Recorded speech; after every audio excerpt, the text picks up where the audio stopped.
Hello, hello, welcome to what's hopefully gonna be a quick coffee chat for the month of April. I am about to head out to Good Friday service, but this was the only time that really worked to film this video, so it's gonna be fine. I should probably take those shoes upstairs. I'm gonna make some coffee and we're gonna have a chit chat. We're gonna talk about, I now made this plan like 3 days ago.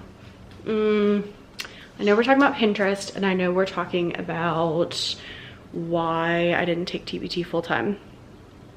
The other things are a mystery to me, but that's why we write things down, because I have them listed. So I'm gonna make some coffee. You make some coffee. You might notice some things in my house are a little bit wonky. That is because my only project so far this year is that I painted the doors in our house. So I painted everything except, well, I painted all the downstairs doors so far. And I also put new handles on the doors. I'm now a door handle master, almost, because we gotta do the outside doors and then we'll be pretty good. So did that last weekend. My plan for spring break is to do the upstairs doors. And then it just looks so nice. I'll show you the hallway in a minute. It just looks so classy. Highly recommend if you're looking for like a cheap DIY situation, because the paint, I mean, I didn't even use one thing of paint. I already had paint, so I didn't have to buy more, but even if you get the nice kind, which is what I like to get, it's like 50 bucks per gallon. You can do all the doors in your house. The knobs were much more expensive, but that's especially because the front and back doors, we got fancy ones, and so those were really expensive. But still, really, really affordable way to just make your house look a little nicer without that much time or that much money. So coffee, let's go. I've been obsessed with 2 different coffee drinks. My hot coffees, the last week or 2, I've been doing a honey cinnamon latte. So I just brew espresso with honey and cinnamon in the bottom of the cup, and then I just put in half and half as per usual, and there you go. Really easy but delicious. But what I've been doing for iced coffee, since it is finally warm enough for iced coffee, is I've been making protein iced coffee. So I do 2 shots of espresso and then a bunch of ice and a whole one of these, and it's 30 grams of protein and it tastes like a caramel macchiato. So I mean, what could go wrong? Let me grab my cup and get this together, and then we'll take this to the next step. So that looks like a lot, but it's because I filled like the whole cup up with ice. 2 shots of espresso, and then, oh, wait, shake them up. I get these, I often buy them on Amazon because you can get them in bulk. And then today I got them from Target. I also will often get them from Kroger. Target only had like 3 flavors. Kroger and Amazon have a lot of flavors. What color is this cup? I bet it's yellow. The yellow cup's my least favorite. I do love yellow in general. So if you get the caramel one, it tastes like the caramel macchiato, which is my go-to thing at Starbucks. So we're here for it. Also, if you noticed, my adorable necklaces. Yes, those are my dogs. I got these off of Etsy, and I will link them down below. So obviously they're personalized, so you pick out like the ears that match your dog the best, and they had a whole bunch of different ones, and then you just type in your dog's name and that's not how you do that, Becca. Oh my gosh.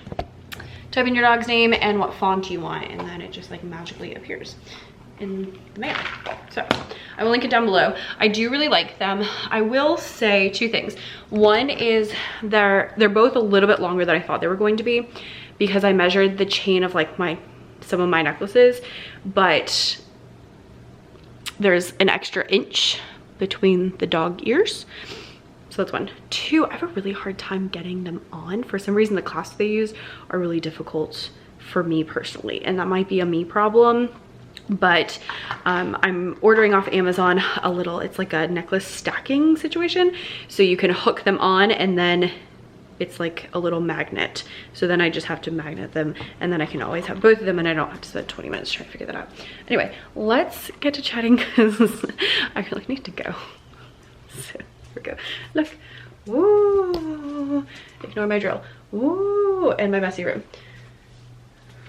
Ooh. I even got the deadbolt on. That was surprisingly difficult. So there we go. Oh, other fun finds.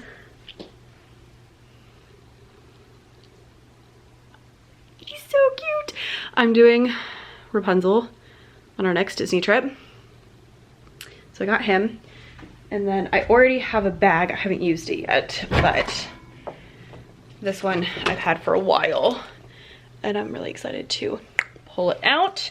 So that's gonna be that. And then for another day, I got this guy. He's a puppet and his arms move. I'm so excited. He's like inside of a TV because it's supposed to be Woody's Roundup. So cute. I don't know if the other one's available. This one should be because I just bought it. And then I also got this one. He just kind of jumped into my cart and wanted to come home with me.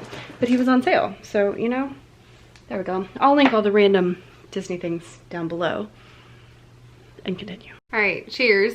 The lighting is weird. I wonder if this will help out a little bit. That might be the ticket. There we go. No, it's really dark. Oh well. Listen. It's gonna be what it is today. We're just at that point. Although to be fair, it's actually been a pretty chill March, which is weird because January and February were so incredibly busy, and normally January and February are like, we have nothing going on, we're not going anywhere, we're not doing anything. So I normally rely on January and February to get a lot of work done. And that didn't happen this year because I had we were out of town all the time and like so much was going on, and it was great, but it was so busy. So March was like a nice little reprieve where we didn't have as much going on, and it was really nice. I mean, I still have like musical rehearsal and different things going on, but it was really nice to just not have so much packed together all of the time.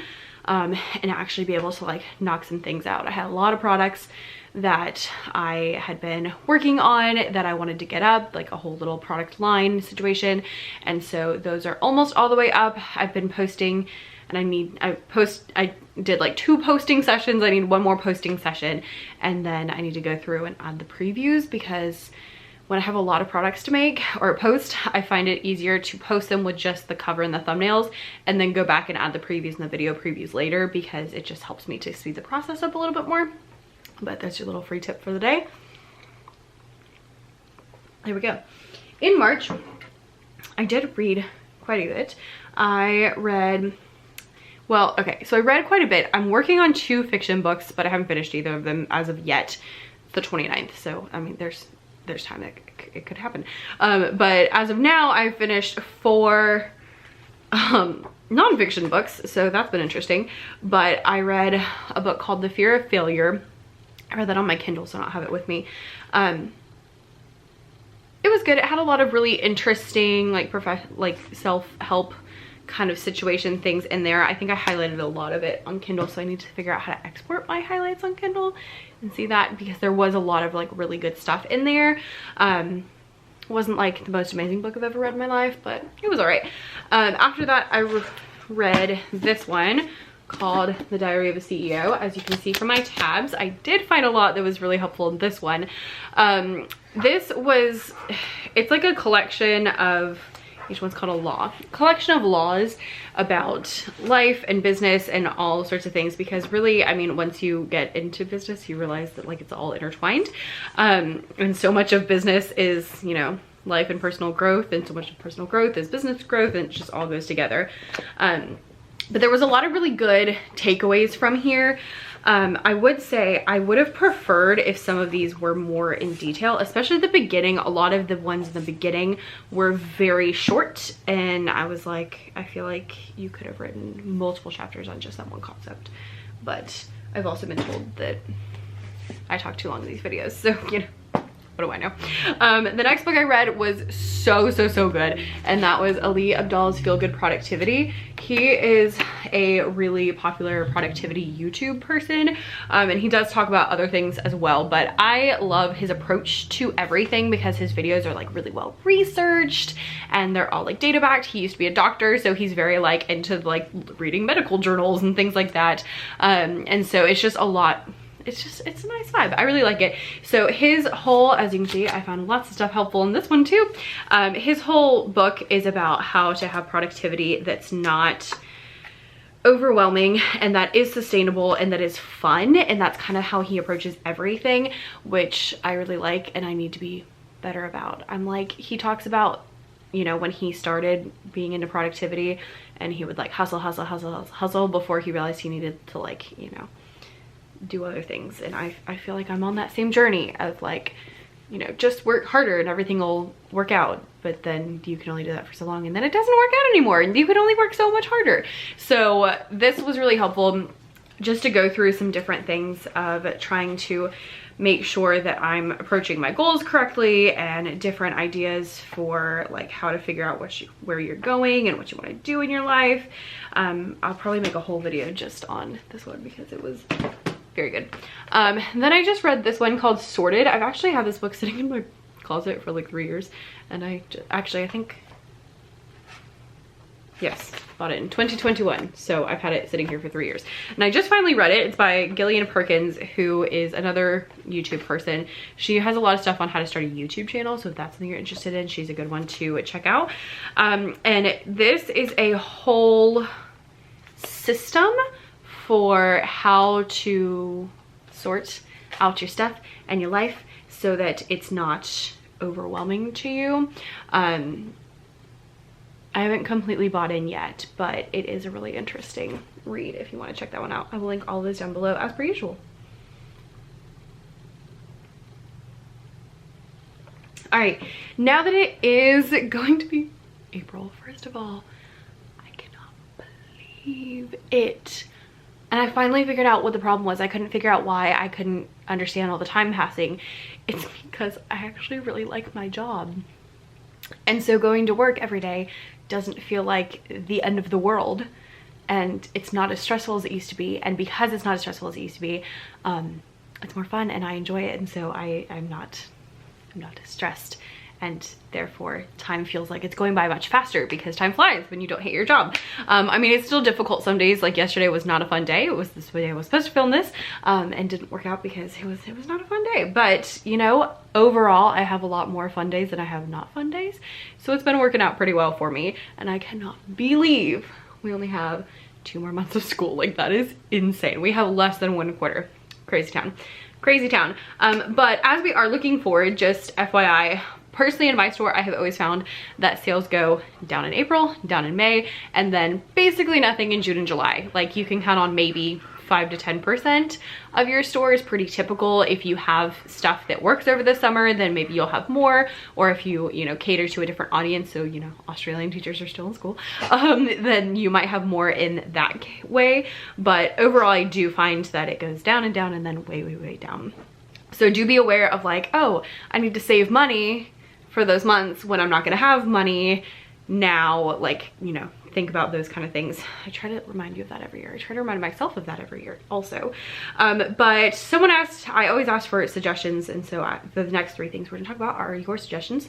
So the next one is somebody asked about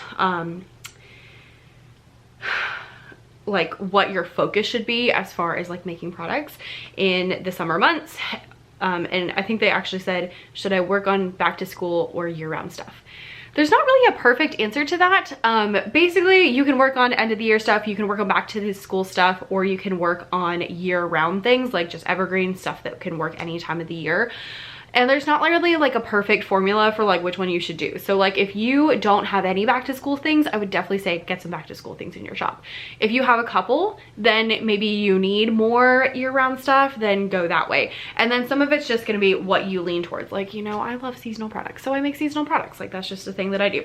And so it just kind of depends on what you are wanting and what your goals are for your store moving forward. So either one's gonna work out, it'll be fine. Either one's fine.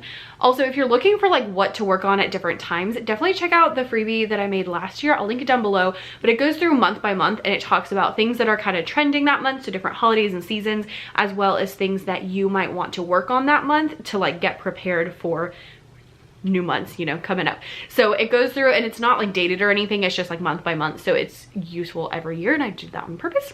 so that you could use it again. So I'll link that down below if you haven't grabbed it yet, because that would be super, super helpful. The next question I got was about Pinterest. And actually I got 2 questions about Pinterest, and basically like, how do you grow? You grow on Pinterest by posting. And the thing about Pinterest is Pinterest likes serious consistency. Like, they're not in it for like a couple weeks. They're like, you need to be posting consistently for like 6 to 12 months is really and truly where you start to see like actual growth. So if you've been doing this for a month or 2 or 3, yeah, that's why you haven't seen growth. Like, that's the whole reason. So you really need to be posting consistently a lot. I honestly have not been posting very consistently lately, just looking at like my most important things. It just hasn't made the cut lately. It is something I would like to get back into later, but I've just been kind of sporadically posting. But if you're trying to grow, I'd post consistently. Have a variety of static and video pins.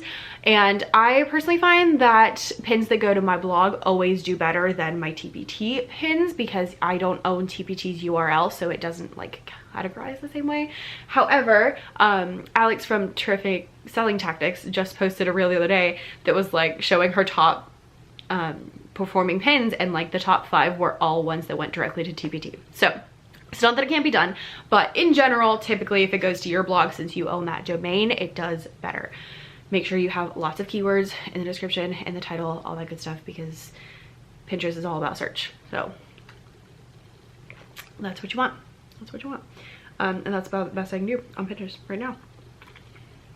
All right, one more question that I got, and that is, why did you not take TPT full-time instead of finding a new job last year? To be honest, at the time, I wasn't sure what I was gonna do. I had a whole hierarchy of plans. I was like, I'm gonna apply for, you know, public schools first in my county, because that happens first, like the transfer window is first. Then I'm gonna look at private schools and anything that could potentially be part-time. And then if I don't find anything, then I'll take TPT full-time. That was kind of my like strategy. But in the back of my mind, I was like, I'm just not ready. And I didn't have a good reason. I didn't have anything concrete, but I was just like, I'm just not ready to not be in the classroom, because I love teaching so much. And even at my previous school, which I was getting increasingly less happy at, I overall do really love, oh, I really gotta go. I love teaching even then. So it was really important to me to do that. And I just wasn't ready to leave. And it turned out to work out really, really well, because I love my new school, and I'm so glad I did that, because I feel like if I'd left last year, I would have been leaving kind of like on a low note. And now I've like reignited that spark of like, oh yeah, I do love teaching, and it's been really invigorating and fun. It has, you know, messed with my personal timeline a little bit, because I do intend to eventually take TPT full-time, but that's been pushed back way, way, way farther now, in part because I'm liking it. So, you know, it's working. Here we go. So that's not the best answer, but that's all I've got. And that's all I've got for you for this really short coffee chat. Have a great day.